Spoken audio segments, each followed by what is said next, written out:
Assalamualaikum warahmatullahi wabarakatuh. Selamat pagi anak-anakku, semoga Allah senantiasa melindungi kalian. Anak-anak sudah bergantian jam pelajaran ya. Hari ini kita akan belajar tema saya itu yaitu organ gerak hewan. Nah, di dalam tema 1 ini terdapat 5 mata pelajaran, yaitu ada bahasa Indonesia, IPA, SPDP, PKN, dan yang terakhir adalah IPS. Namun untuk pelajaran tema 1 pembelajaran 1 ini kita akan belajar tentang bahasa Indonesia terlebih dahulu. Ya, terkait dengan ide pokok dan kalimat pengembang. Ini pasti kalian sudah pernah dapatkan di kelas 4. Kira-kira apa ya ide pokok itu? Ayo, siapa yang masih ingat?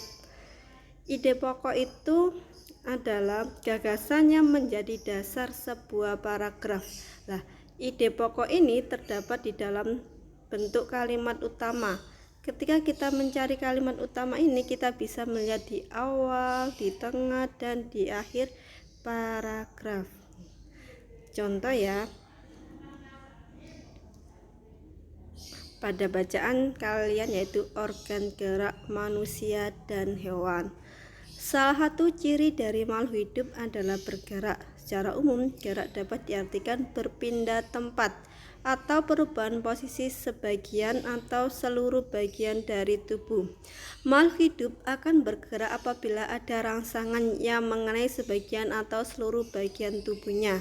Nah, ini paragraf pertama. Paragraf pertama diawali dari salah satu ciri dari makhluk hidup dan diakhiri oleh bagian tubuhnya. Kemudian paragraf kedua itu gerak pada manusia dan hewan menggunakan organ gerak yang tersusun dalam sistem gerak. Organ gerak berguna untuk berjalan, berlari, melompat, meloncat, memegang, menggali, memanjat, berenang, dan sebagainya. Di paragraf kedua ini anak-anak dimulai dari gerak pada manusia dan diakhiri pada dan sebagainya.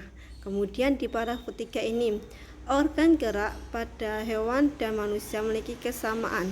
Alat-alat gerak yang digunakan pada manusia dan hewan ada 2 macam, yaitu alat gerak pasif berupa tulang dan alat gerak aktif berupa otot. Kedua alat gerak ini akan bekerjasama dalam melakukan pergerakan. Kerjasama antara kedua alat gerak tersebut membentuk suatu sistem yang disebut sistem gerak. Ayo, paragraf ketiga ini diawali dengan apa anak-anak? Ya, benar sekali. Paragraf ketiga ini diawali dari organ gerak dan diakhiri dengan sistem gerak. Selanjutnya di paragraf keempat dan kelima. Tulang disebut alat gerak pasif karena tulang tidak dapat bergerak dengan sendirinya. Tanpa adanya alat gerak aktif yang mempengaruhi tulang, maka tulang-tulang pada manusia dan hewan akan diam dan tidak dapat membentuk alat pergerakan yang sesungguhnya. Walaupun merupakan alat gerak pasif, akan tapi tulang punya peranan yang besar dalam sistem gerak manusia dan hewan. Jadi, di paragraf keempat ini dimulai dari tulang disebut alat gerak dan seterusnya dan diakhiri oleh gerak manusia dan hewan. Selanjutnya paragraf kelima. Otot disebut alat gerak aktif karena otot memiliki suatu senyawa kimia yang membuatnya dapat bergerak. Pada saat otot yang menempel pada tulang bergerak, otot tersebut akan membuat tulang bergerak.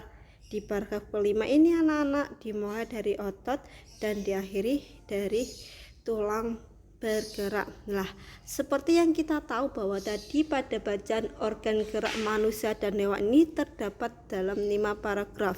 Ibu akan menjelaskan pada paragraf ke-1 terkait dengan ide pokok dan kalimat pengembangnya.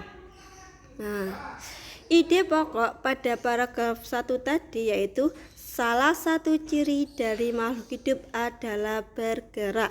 Sedangkan kalimat pengembang pada paragraf 1 yaitu secara umum gerak dapat diartikan berpindah tempat atau perubahan posisi sebagian atau seluruh bagian dari makhluk hidup. Nah, mudah bukan?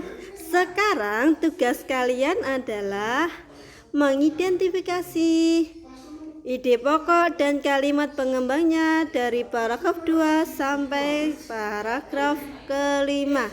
Selamat mengerjakan. Kemudian ide pokok tersebut dijadikan sebuah paragraf, dikembangkan sendiri ya anak-anak. Nah, ini Ibu tunggu pengerjaannya sampai pukul 10. Terima kasih. Wassalamualaikum warahmatullahi wabarakatuh.